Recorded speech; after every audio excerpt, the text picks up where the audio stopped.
All right, welcome to another deep dive, everybody.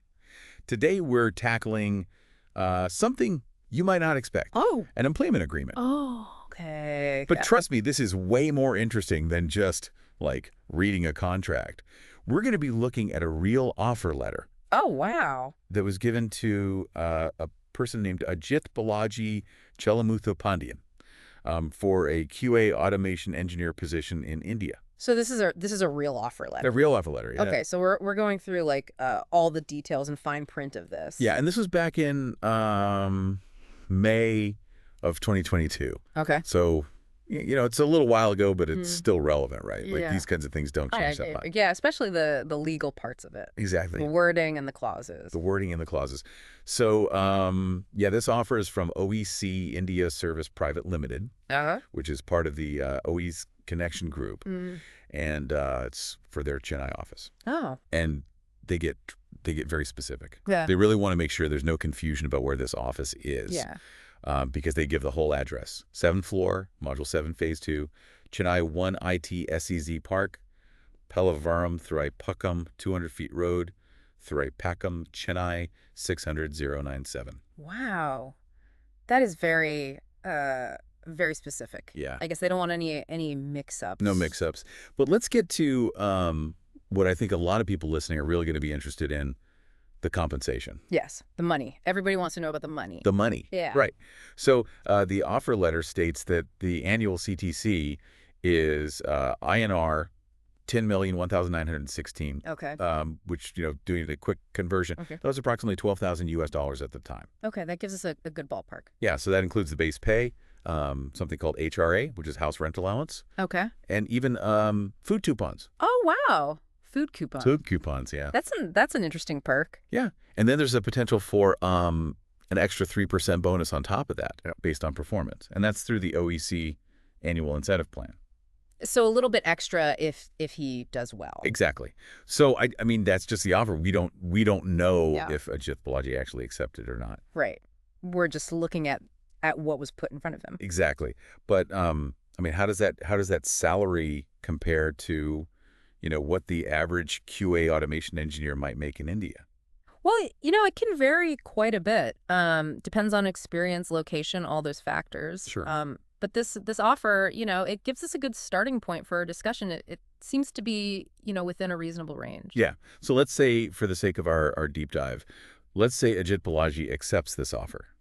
Okay. He's immediately, facing a 6-month probationary period. Right. No extensions allowed, it says. No extensions. So that's a pretty common clause you see in a lot of employment agreements across many different industries. Right. So it's basically like a trial period. Yeah, a trial period for both sides, really. The company is assessing whether, Ajit Balaji is a good fit for the role, Right. for the company culture. And he's assessing whether they're a good fit for him. Exactly, yeah. Yeah. So, during that probationary period, they'd be looking at things like, his ability to meet deadlines, how he works with the team, problem-solving skills, all those key things you want to see in an employee. Yeah. And then at the end of those 6 months, it's either, confirmation that he's in, Right. or termination. Yeah, based on his performance. Based on performance. No pressure. Right, no pressure. New job, 6 months, perform, or you're out. Exactly. But, this leads us to another really important section of the offer letter, which is, the notice period and termination clauses. Right. So it says here that if he decides to leave during the probation, he has to give a 1-month notice. 1 month. Okay. But after he's confirmed, That bumps up to 60 days. it's 2 days, yeah. So 2 months. That's interesting. So there's a longer period after he's, officially part of the company. Exactly, yeah. Yeah, and what's also interesting here is that the company, they have the discretion to waive that notice period Okay. or require Ajit Balaji to pay in lieu of working those days. So it's kind of like it's up to them. Yeah, they have some flexibility there. They hold a lot of the cards there. They do, yeah. Yeah. What about from the other side? Like, what if they want to terminate him? Right. Well, there are clauses, outlining situations where they can terminate immediately. Okay. Like, for example, gross misconduct Oh, wow. or breach of contract. So those are pretty serious. Yeah, those are serious offenses. Um, I wonder, like, in India, what exactly constitutes gross misconduct? That's a good question. Yeah. And the definition can be a little bit subjective sometimes. Oh, okay. It depends on the specific circumstances, the legal interpretations, all those factors come into play. Yeah. But it's definitely something that, anyone looking at a job offer would want to be very clear on. Yeah. So, like, get some clarification. Yeah. Okay. Moving on, let's look at the confidentiality and non-compete clauses. Right. So these are pretty common in many industries. Yeah. But I imagine they can be pretty restrictive too. Yeah. For the employee. So basically, Ajith Balaji would be bound by confidentiality, which means he can't share, like, company information or client data. Trade secrets, anything like that. Right. And the non-compete clause in this specific offer letter says that he can't work for a competitor for a full year after leaving OEC. Wow, a whole year. A whole year. That's a long time, especially in, a fast-paced industry like tech. Yeah. Yeah. I mean, would a court, like, always uphold something that restrictive? Well, that's a great question. Yeah. The enforceability of non-compete agreements, it can vary a lot depending on where you are, geographically and the specific wording of the clause itself. Okay.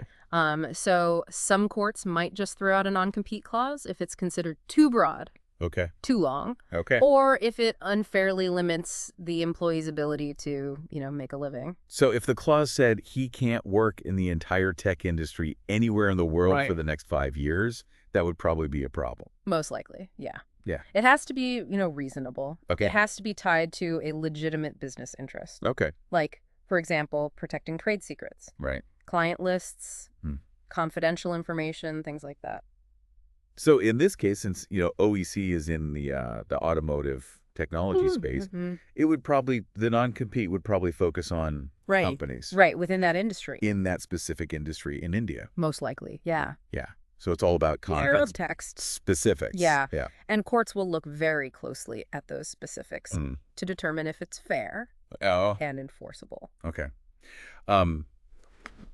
Before we move on, I wanted to bring up something you mentioned a little bit earlier about salary transparency. You had said that, it could lead to dissatisfaction amongst employees. Right, because if everyone knows what everyone else is making, some people might feel like they're being underpaid. Right. But wouldn't it also kind of, like, put pressure on the company? Yes. To make sure that everyone's being paid fairly? Absolutely. Yeah, that's a key argument in favor of transparency. It kind of acts as a check and balance, make sure that, companies aren't underpaying anyone. Yeah. And it can also help close, things like the gender pay gap. Right. Or other wage disparities that might exist. Yeah. So it could, even though it might cause some, like, initial awkwardness or discomfort, the long-term benefits of transparency could, like, far outweigh those. Could outweigh those issues. Yeah. Yeah, that's a strong argument. Yeah. And we are seeing a trend,